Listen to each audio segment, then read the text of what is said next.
Welcome to the Who, What, Why podcast. I'm your host, Jeff Schechtman. In 2012, the Republican Party put forth Mitt Romney as their standard bearer, a quintessential figure of the GOP establishment, a former governor of Massachusetts, a son of Utah, offspring of a deeply respected Republican governor of Michigan, and a man with deep ties to Wall Street. Romney's candidacy was, in many ways, the embodiment of traditional Republican values. Yet just 4 years later, the party and subsequently the country towards a figure as unconventional as they come. The seismic shift from Romney to Trump was not merely a change in personnel, but a stark transformation of ethos. But the chasm was even larger. Remember, there were 8 million voters in 2016 who voted for Obama in 2012. The implications were murky at the outset, but one thing became unmistakably clear. The electorate was ready to upend the established order. A giant middle finger was given to all of us.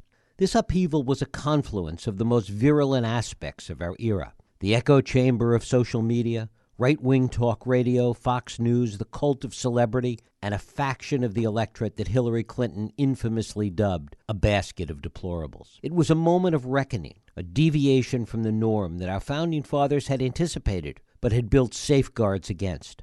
Mechanisms designed to temper the excesses and preserve the republic. But in the face of this challenge, the traditional guardrails weakened. Donald Trump's presidency, and worse yet, his potential future presidency, was not just a rebellion against the American establishment, but an insidious force that cleaved the nation and fostered the contagion of division, hate, and authoritarianism. Today, we're going to talk about this with my guest, Stuart Stevens, a man who has witnessed the inner workings and transformation of the Republican Party like few others. With a career spanning decades in the political arena, Stevens has been a strategist in the upper echelons of Republican campaigns and has grappled with the gritty realities of grassroots politics. In his latest book, The Conspiracy to End America, he sounds an urgent alarm, a red flare, really, illuminating the dark ambitions that have taken root within his former political home. But more than just an expose, it's a plea to confront and quell the dangers that threaten to undermine the very foundations of democracy itself. It is my pleasure to welcome Stuart Stevens here to talk about The Conspiracy to End America, 5 ways my old party is driving our democracy to autocracy. Stuart Stevens, thanks so much for joining us here on the Who, What, Why podcast. Well, thanks for asking me to the party, Jeff. I got to tell you, man, that introduction you did about describing the party, I think I'm just going to shut up and let you keep talking. Thank you so much. That was a fantastic summation of how we got here, and really beautifully stated. Well, thank you. I want to talk about the party because the question really is the degree to which the party has responsibility for where we've gotten to today. There was a time when people thought early on that Donald Trump was a sui generis character. And in fact, what has happened is that the Trumpism, for whatever it is, has infected the entire Republican Party like a virus. Talk about that first. Well, look, I'm really glad we're talking about this because I think it's an essential question of the moment. You know, a lot of people were wrong about Trump in 2016, but it is really, really hard to find somebody who was more wrong than me. I didn't think he'd win the primary or the general. And when he did, you know, I had a lot of Republican friends kind of from Bush world or Romney world, that establishment world, as you rightly put it. They said, hey, you know, Donald Trump hijacked our party. And I'm like, you know, guys, I don't know. Like, when the plane gets hijacked, the hijacker isn't really popular. Like, nobody is saying, like, you know, I'm glad we're not going to grandma's and we're going to Cuba. So I don't get this. I don't think we can say that. Donald Trump is by far the most popular figure in the Republican Party. And that led me to ask, you know, how did this happen? And which led me to write my first book. It was all a lie, how the Republican Party became Donald Trump. And the conclusion I came to, which I thought was the only intellectually honest conclusion, it was not a fun one, was that a lot of these base principles we put out as values were values at all. They were marketing slogans, and they didn't really mean anything, because I don't think people change deeply held beliefs in a few years unless there's some extraordinary intervention. I don't believe in UFOs. If one lands and you put them on the show, Jeff, I'll believe it. Not until then. And I don't really know. And I think it's that conclusion, which could be stated basically that Donald Trump didn't change the party, he revealed the party. There's also the sense of a party being terrified of its own electorate. Yeah, it's fascinating. After Romney lost in 2012, the party went through this process, and I think it deserves credit for a so-called autopsy that Reince Priebus, the chairman of the party, commissioned. Like, why have we not won the popular vote only once since 1988? And that was in 2004, and I worked on that campaign, and believe me, we were lucky to win it then. And the conclusions it came to were pretty obvious, but important to state. We needed to appeal to more non-white voters. We needed to appeal to more women who work outside the home. We needed to appeal to more young voters. And then Trump came along, and it was almost like this audible sigh of relief, like, thank God we don't have to believe in this stuff. We don't have to do this stuff. We can just win with white people. And I really think race is at the core of this. Trump's coalition's 85% white in the last election. The country's 60% white, and it'll be less so by the time we finish this podcast. We're headed to minority-majority country. In a way, we already are. Those who are 16 years and younger in America, the majority are non-white. And I really, really like the odds that they're going to be non-white when they turn 18. So that is what the party is terrified of, and why it's going through these extraordinary efforts to change the way we vote, because there's been this shift. Democracy now has become the enemy. If you can't win with democracy, you therefore look for another system. And it's what Joe Biden means when he says Republicans are for democracy when they win and they're not for it when they lose. And he's absolutely right. So the party, to me, had a choice. Do the necessary work, difficult, to appeal to more non-white voters and expand the party, or try to maximize the white vote. And I think, sadly, it went down the latter rather than the former. And yet there seems to be a bit of a metamorphosis taking place, not for the better, where we see in some of this latest polling that more and more black voters and Hispanic voters are moving towards Trump. Yeah, I'm skeptical of this, to be honest. And what does that movement mean? So look, here's some fascinating numbers. 1956, Dwight Eisenhower got 39% of the African-American vote, 39%. Nixon got 33%. Jackie Robinson and Wilt Chamberlain campaigned for Nixon. Then it dropped to 7% with Goldwater in 1964, when he was opposed to the Civil Rights Act. Now, you could have made a case that African-Americans would drift back to the party once the Civil Rights Bill was passed for shared values of cultural conservatism, faith, patriotism, entrepreneurship. But it didn't happen. Trump got 8%. So that means you've gone up 1 point every 56 years. That's going to take a while. So when I look at these numbers, I think they're different with Hispanics than they are with African Americans. I predict that we'll be sitting here a few days after the November elections next year, and Joe Biden's going to have gotten 90+% of the African American vote. Hispanic vote is always more perplexing in politics because, Hispanic in the census is a self-identifying quality.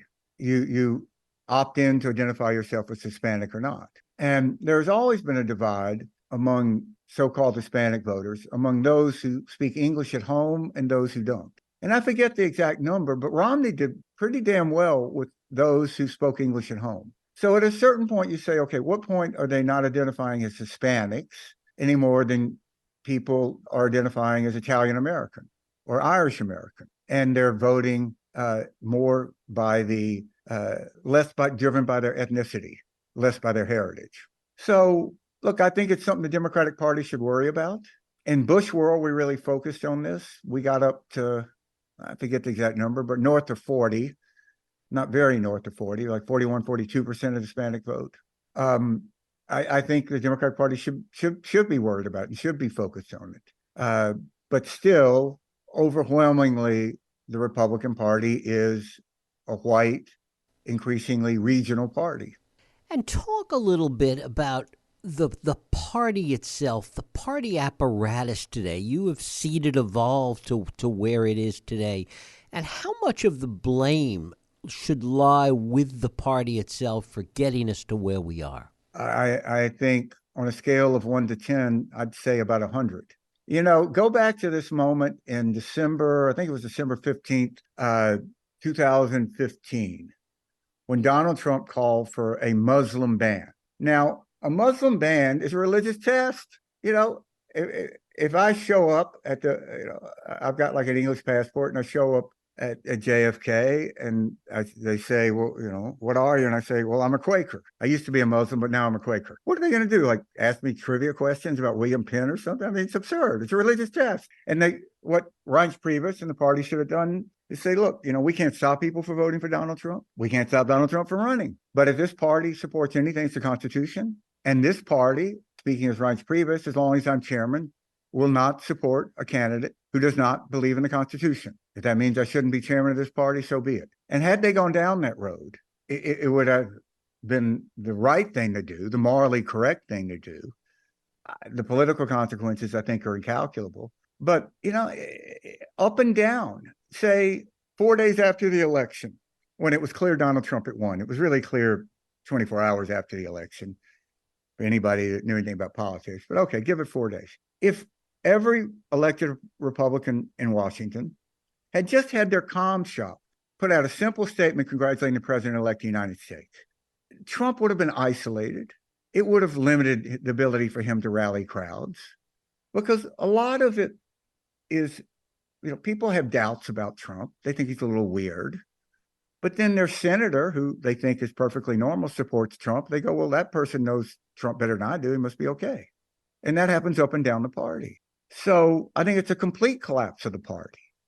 And I think it's extraordinarily anti-American.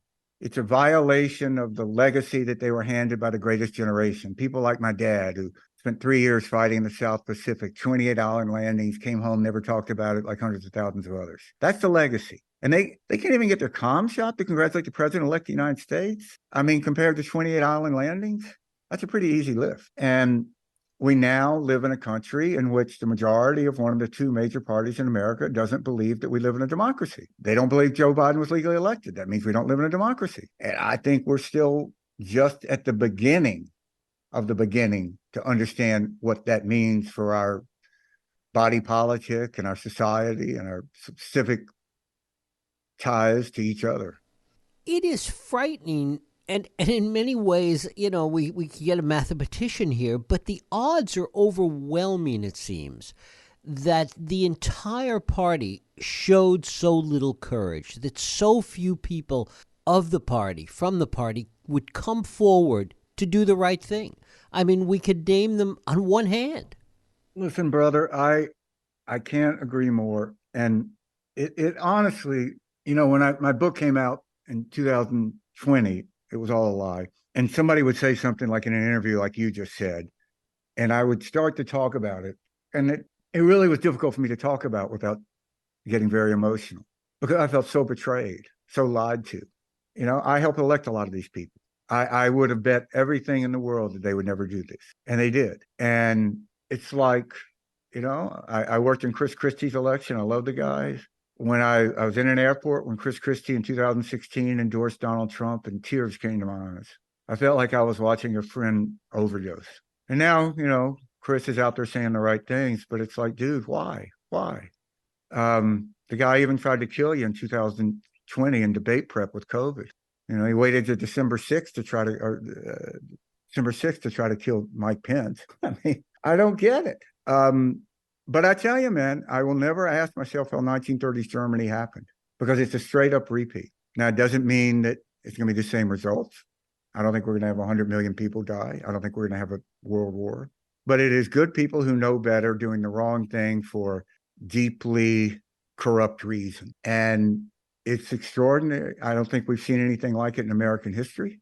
And, I wrote this latest book because I think we honestly can't say how it's going to turn out. I think if Donald Trump wins, it'll be the last election we can recognize as an American election. I know it will be. And, part of the problem, Jeff, and you struggle with this every day, is how do you talk about this without sounding alarmist or crazy? And to me, it's like a serious pandemic. Whatever you say at the beginning will be inadequate, but the end will prove whatever you say at the beginning will be alarmist, but whatever you say at the end, it's going to prove to be inadequate. So I think we have to realize that this is an existential crisis for America and act accordingly. There is this sense that people think, or we want to think, that at some point the fever will break. And it seems that everything that happens has exactly the opposite effect. It not only prevents the fever from breaking, it increases the fever. It increases the craziness of it all. It's how it happens. Extremist movements, which the Republican Party has become more extreme. They get more obsessed with purity tests. Happened with the Red Guard, happened with the Khmer Rouge, it happens with the Republican Party. I just step back and look at it.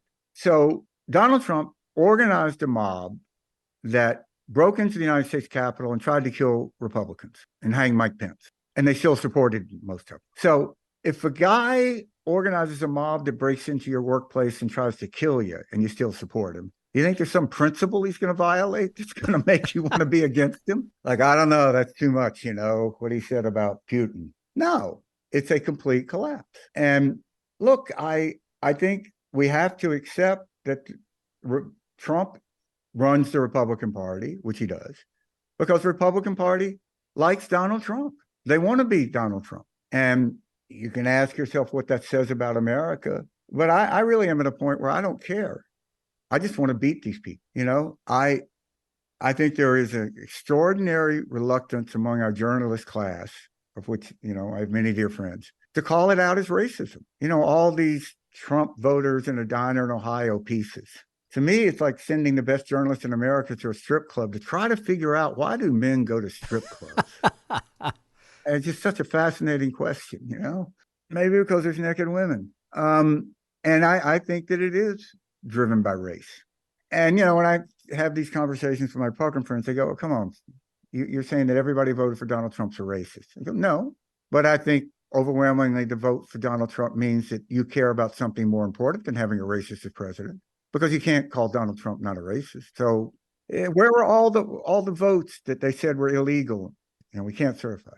Atlanta, Philadelphia, Detroit. Funny about that. What do they have in common? Overwhelmingly Black majorities. And those are the votes they say are illegal. That's just straight up Jim Crow racism. They couldn't stop them from voting, so they want to stop them from being counted. Call it out for what it is. How much of it is pure racism in that sense? Certainly a portion of it is. There's no question about that. But the other part of it is that at least gave impetus to it early on. It may have gotten beyond that now. Is the idea that it is that, and it goes back to what you were saying earlier about demographics, the changing face of the country, the way the country's changed, the way technology has changed, that it is not, it's not the 1950s anymore. And that there is this pent up anger that is feeding this. And somebody like Donald Trump comes along and has done such a powerful job of cleaving that even more and building up that anger. Yeah, but I still think that's about race. The one economic group that Donald Trump carried in 2020 were those who make over $100,000 a year. This isn't about economic anxiety. Look at those who are being convicted on January 6th for the insurgency. Hell, some of them took private planes. These are middle-class folks. And that's one of the deeply troubling things about it. When you read much brilliant writing that's done about how to stop militant movements, fringe movements, right-wing movements, it usually begins with economics, try to integrate them more into society. True of, say, the Branch Davidians or Randy Weaver. But these are people very well integrated in society. And what I come back to here is, why is it there is one group of Americans who really have been discriminated, who really have a reason not to believe in America, who have been murdered, tortured, raped, laws passed to block them, enslaved? These are Black people. So how come Black people didn't storm the Capitol? How come they have marches? How come they keep registering voters? How come they keep believing in America? They believe in America. And, these domestic terrorists who are storming the Capitol, overwhelmingly white, they don't believe in America anymore. So I don't know. I don't buy the economic anxiety. Trump lost working class voters. He won white working class voters. And let's don't forget, Mitt Romney got 47.2% of the vote and lost. Trump got 46.2 in 16 and won, and got 46.9 in 20 and lost. He's never gotten more than 47%. So I don't know. I am sort of, well, I had a going out of business sale or any optimism about the Republican Party. And I do judge these people. I judge them harshly. I think they're portraying what it means to be an American. And I'll die on that hill. They may be Americans by accident of birth, but not by their beliefs. And America is more than a place on the map with a flag. It's an idea. And they've given up on that idea. And that's their right. And one of the hallmarks of when democracies fall into autocracies is the autocrats use the freedoms of democracy to end democracy. But I'm sure as hell going to fight them. And I'm sure as hell I'm not going to respect them. What happens to the Republican Party if Trump loses this next time? What do you think? Fascinating question. I think the answer is not much. Now, because I think it takes repeated defeats to make the party change. Fear is the best and arguably the only, fear and pain are the only teachers in politics. And I think the party has to be crushed in its current incarnation. If you have 7 of 9 candidates on stage raise their hands and say that they'll support a guy if he wins a nomination, even though he's been convicted of overthrowing the government of the United States, that's a party that doesn't deserve to exist. You got to burn that party to the ground. And I say that as somebody who spent 30 years helping build a party and pointing out flaws in the Democratic Party. But the Democratic Party, say what you will, it's the only party in America that's a pro-democracy party. And the best hope is that these Republicans lose and lose and lose and lose and finally change. We need a center-right party that's sane in America. But we don't have a center-right party in America now. What does it mean to be a conservative in America? If you held a gun to my head and said, explain that in 5 minutes, I'd say, shoot me, it's going to save time. I'm not going to do this. I don't know how. Is it Ron DeSantis who uses the power of the state to attack Disney, the happiness company? This is a small government party? This isn't a free enterprise party? Is it the party that believes it's a deep, deep infringement on your personal liberties to have to wear a mask, but not to tell a 12-year-old girl who's been raped and pregnant she has to carry the rapist child to term? That's conservatism? I don't think so. And say what you will about somebody like Elizabeth Warren, she has a theory of government. She can articulate it. She can argue with you. You can think it's crazy. You can think it's wonderful, but you can have a conversation. You can't have a conversation with Nikki Haley about a theory of government when she says that she will support someone who tried to overthrow the government of the United States for president. You can't. It ends there. So we need that. And I hope one emerges, but I think it'll be, the best hope is 2032. One of the things that's remarkable, to bring it back to where we started, is how quickly the collapse came between 2012 and 2016. Yeah. I spend a lot of sleepless nights thinking about this. You may have voted for Obama, more people didn't. You may hate Mitt Romney, but say what you will, and I think people have a better sense of Mitt Romney now as a person. He would have led the party in a very different direction, and yet it would have been the same party. So maybe what it tells us is what we used to learn in civics classes when we had them, is that leadership matters. Why is it that America didn't go fascist in the 30s when there was a huge fascist movement in America? Probably because Roosevelt was president and not Henry Ford or Lindbergh. That probably saved us. So I think, though, that history tells us that once a major party adopts hate as a platform, which the Republican Party has, it's very difficult to unwind. And I wrote this book because there are these 5 things that are always present when autocracies emerge from democracies. And what are they? Support of a major party, they've got that. Propagandists have that. Financiers, they have unlimited money. Shock troops, well, of course, we saw that on January 6th. And an emerging legal theory to justify it. So if Georgia passes a law that says the state legislature can overturn the popular vote, when they do it, it'll be perfectly legal.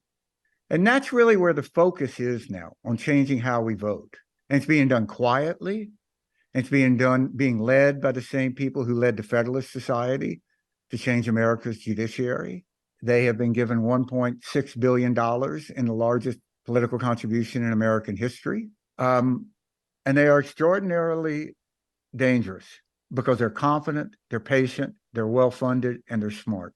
And, you look at the Federalist Society, it started a little weekend retreat at Yale in 1984 called, I think it was called The Future of the Conservative Judiciary. I mean, that's like a term paper. And out of that grew the Federalist Society, which it's hard to say the Federalist Society didn't win. And, there was recently this test case in the Supreme Court on this judicial legislative theory that state legislatures have the ability and the right not only to overturn presidential popular votes, but all popular votes. So there was some sort of, celebration when it failed 6-3. But then you go, well, wait a second.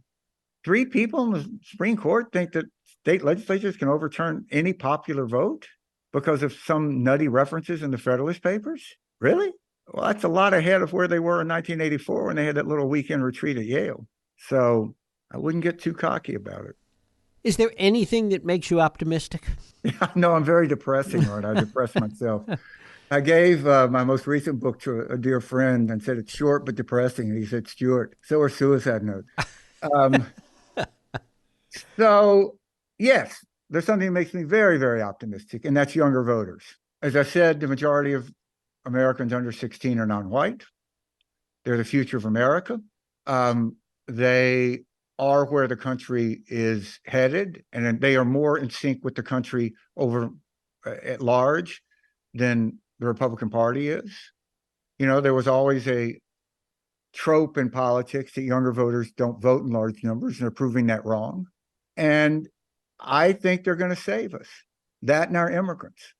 And a lot of those are immigrants. And we have a history in America of being saved by our immigrants, and I think it'll happen again. And if we can just hold on, I think if we can get through the next 2 presidential elections and hand off something that looks like a democracy, we'll be okay. But it really is going to depend on those younger voters. Biden's best group in 20 were those under 30 for our oldest president. It's pretty damn interesting. And it is fascinating how quickly it changed. But look at an issue like same-sex marriage. 2008, every presidential candidate, Democrat and Republican, was against same-sex marriage, and we don't even talk about it anymore. Now, I have a theory, and I think I'm right, that Republicans, for the most part, never really accepted same-sex marriage. They just sort of shut up about it because it was a loser. And I think a lot of the venom and hysteria directed at trans Americans are a way to try to claw back that same-sex marriage vote. And, certainly Justice Thomas has been very clear. Alito's been very clear. They would vote against same-sex marriage in a heartbeat. You read what they write, they'd vote against interracial marriage. Kind of ironic for Thomas. But, if I ran the Democratic Party, God help us, Jeff, I would wake up every day trying to get in a cultural war, because I think Republicans are in the minority on the culture wars. I mean, look at when Republicans went to war, Trump went to war with Nike over Colin Kaepernick. How'd that work out? Well, Nike made $9 billion. I think, they sort of won. How'd it work out when they went to war with NASCAR over banning the Confederate flag? I mean, the Republican Party got in a culture fight with NASCAR, and they lost. How'd it work out when they got in a fight with Walmart over mandatory masks in their stores? I don't know. I think Walmart, and it's the same with this sort of hateful rhetoric that Trump uses and others. You're supposed to fear non-whites moving into the suburbs. I mean, a lot of people live in the suburbs. You might live in the suburbs. Everybody I know in the suburbs, if a non-white family moved next door, they would do everything they could to welcome them, or a Muslim family, to show their kids this is what you're supposed to do. That's where America really is. And, say what you will about Ronald Reagan. To be born in America, Ronald Reagan saw the country that to be born in America, you had won life's lottery.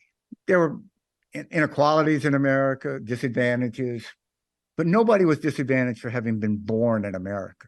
So you cut to Trump's America. And to be born in America is to be a victim. You're a sucker. You're a chump. There are these powerful forces out there like Canada that are, taking advantage of us. And he's going to even the score. It's a completely different way of seeing yourself, seeing your relationship to your government, your country. And I find it extraordinarily humiliating to feel that. You really feel that. You really think that, like, America's not the greatest country in the world. Really? Where do you want to live? Well, unfortunately, for a lot of them, they would say Russia, because they look at Russia and what they think Russia is. It's not, but, run by white men. There's no women in power, no non-whites in power. Elections are performative, not determinative. As Putin says, there's no gay people in Russia. That's obvious. And they like that.